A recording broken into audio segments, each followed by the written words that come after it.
Media Information and Literacy, Quarter 3, Module 1 to 2, and our topic is Media and Communication, Introduction to Media and Information Literacy. So let us now discuss about communication and media. Communication is a process. So it is a process that varies with the evolving conditions and needs of communicators. Communications is also systematic. It includes interrelated and interacting components within systems. Communication is symbolic. So the origin of language is symbols, either verbal with words or non-verbal without words. So to discuss this further, communication and media. Communication refers to the process of conveying or sharing information. So, kagaya ng ginagawa ko ngayon, I am sharing the information about the subject MIL.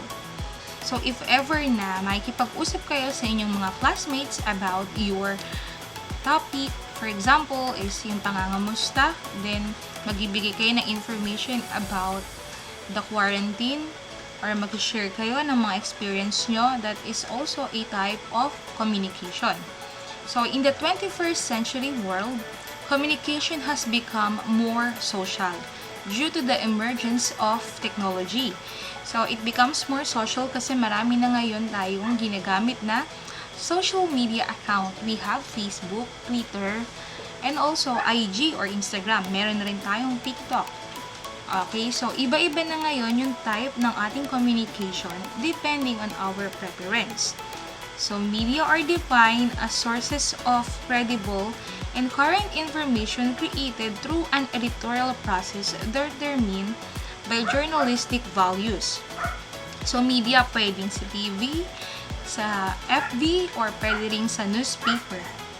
We have the Osgood Scrum Model, 1954. So, it is a model of communication which seeks to explain how meaning is transferred between individuals, corporations, and others.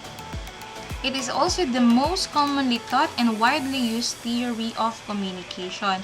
So, as you can see, if we were going to use your cell phone or through FB, yung ating message, ayan ay magka-transmit sa ating mga computer or sa ating mga signal sa cellphone. So, may process yan na tinatawag na encoding and decoding. So, later on, i-discuss natin what are these, okay? We also have Berlow's SMCR model of communication, 1960. So, this model focuses on encoding and decoding, which happens before sender sends the message and before receiver receives the message respectively. So, as you can see on this example, yung message niya is ine-encode. Okay? So, for example, dito sa ating source, we have attitudes, knowledge, social system, and culture. It encodes through message. Ayan, we have content, element, treatment, structure, and codes. And yung channel naman ng ating message, pwedeng through hearing, seeing, touching, smelling, and tasting. So, once it is decoded or kung paano yan iniintindi ng ating mga receiver, ayan, so, pareho din sa source, communication skills, attitudes, knowledge, social system, and culture. Later on, i-discuss din natin yan. So, we have this type of communication, the Aristotle model. We have the speaker, speech, audience, and the effects. So, the Aristotle communication model is a speaker-centered model, as the speaker has the most important role in it and is the only one active. So, it is the speaker role to deliver speech to the audience. The role of the audience is passive, meaning wala kong gagawin, makikinig lang. So, influenced by the speech. This make the communication process one way from speaker to receiver. As you can see, wala namang feedback na naganap. Talagang si speaker lang papunta kay audience. Then, what is the effect of the speaker? So, speaker lang papunta kay audience yung kanyang speech. So, wala siyang feedback. So, these are the elements of communication. We have the speaker, the source of information or message. For example, ako yung speaker para sa topic natin ngayon na MIL Quarter 3, Module 1 to 2. Okay? So, next, we also have message. So, any information or anything the speaker or sender wants to communicate by using a medium.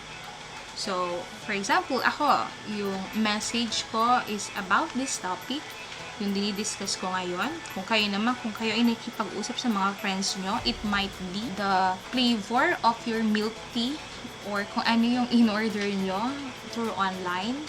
Okay? So, we also have the medium. It is the form in which the speaker or the sender conveys the message. So, anong gagamitin yung form to send your message? Sa akin, for example, I use YouTube.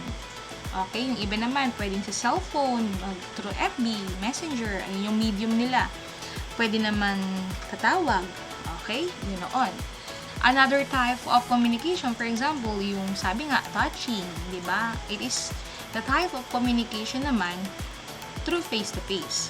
Okay? Pero sa atin ngayon, since we have the social distancing and also tayo ay nasa bahay lang, ang pinaka-way natin or the medium for us to convey our message is through online chat, di ba? Chat. O kaya naman is nagtatawagan. So, that is example of medium.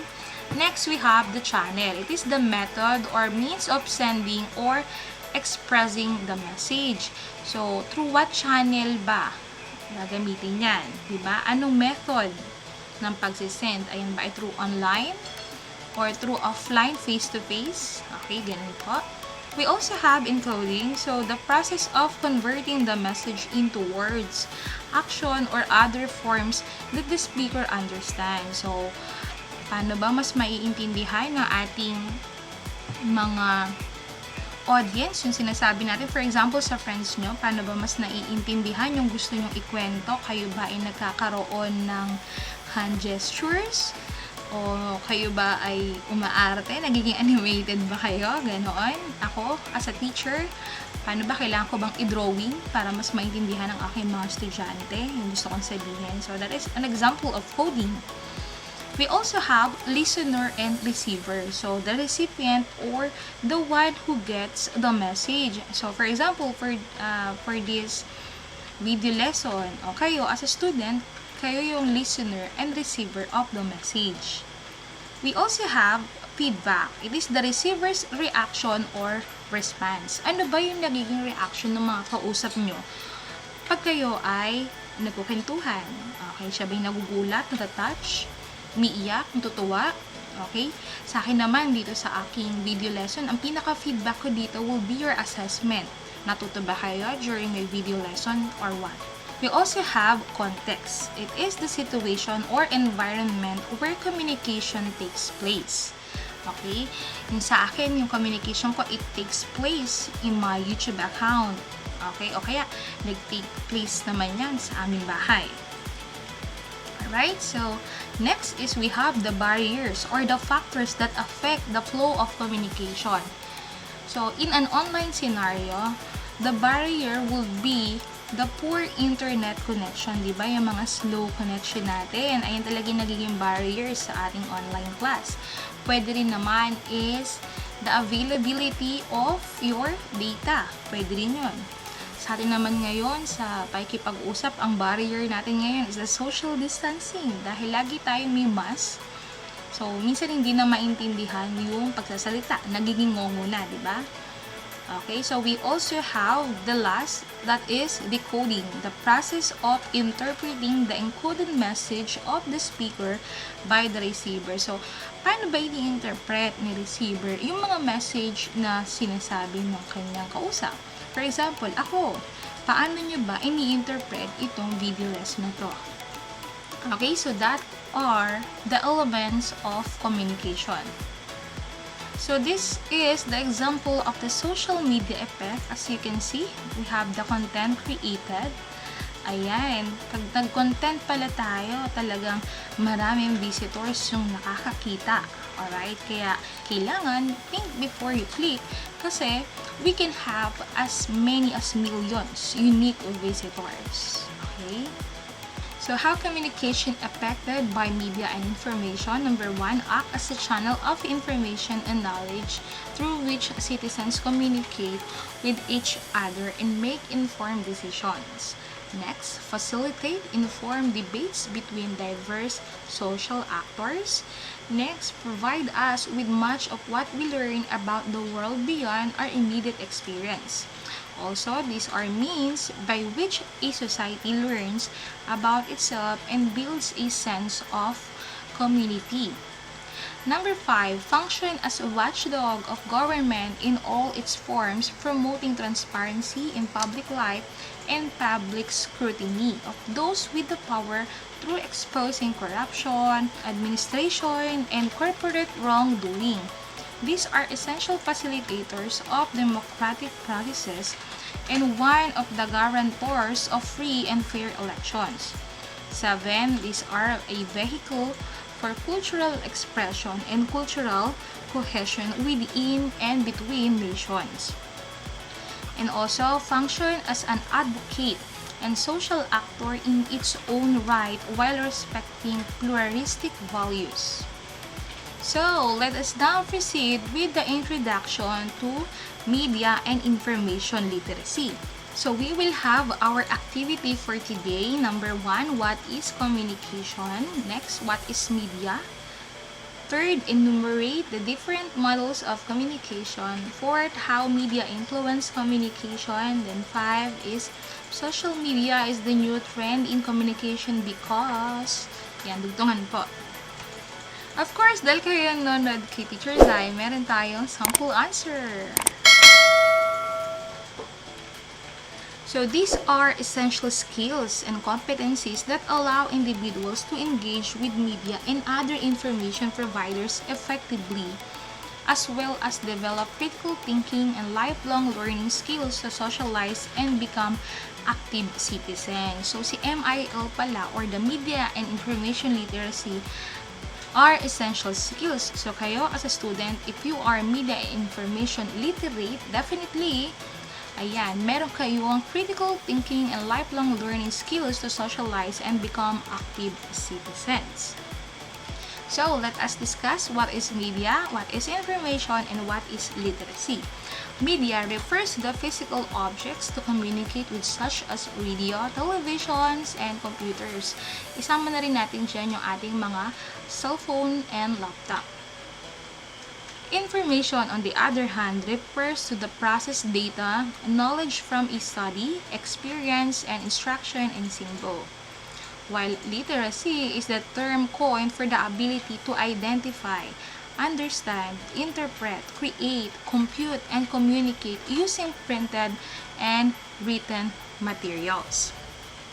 So we have different kinds of literacy. We have media literacy, information literacy, and technology literacy. When we say media literacy, it is the ability to access, analyze, evaluate, and create media in a variety of forms. So it aims to empower citizens by providing them with competencies such as knowledge and skills that is necessary to engage with traditional media and new technology.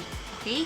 So, pag sinabi naman natin information literacy, it is the ability to recognize when the information is needed and to locate, evaluate, and effectively communicate information in its various format. While technology literacy refers to the ability of an individual, either working independently or with others, to responsibly appropriate and effectively use of technological tools. Ayan. Okay? So, we were going to have our independent activities for today. For our next activity, use a Venn diagram, compare and contrast media literacy, information literacy, and technology literacy. So, dahil nga nandito ka sa channel na to, ayan, we have a sample answer for you. Meron din tayong assessment. Choose the letter of the correct answer. So, please use any pad, paper, kung ano yung available dyan sa house nyo. Okay, so that is 1 to 3. I hope nakaka-capture nyo yung ating mga questions. So these are the questions for number 5 to 6. Okay, you may screenshot. Okay, so next po tayo for number 7 to 10. Ayan ang ating question. Okay, so again, as a promise, we also have a assessment answers. So that will be all for today. Kung hindi ka pa nakasubscribe sa channel ko, don't forget to hit like, subscribe, and ring the bell button para lagi kang updated sa mga post ko. Thank you!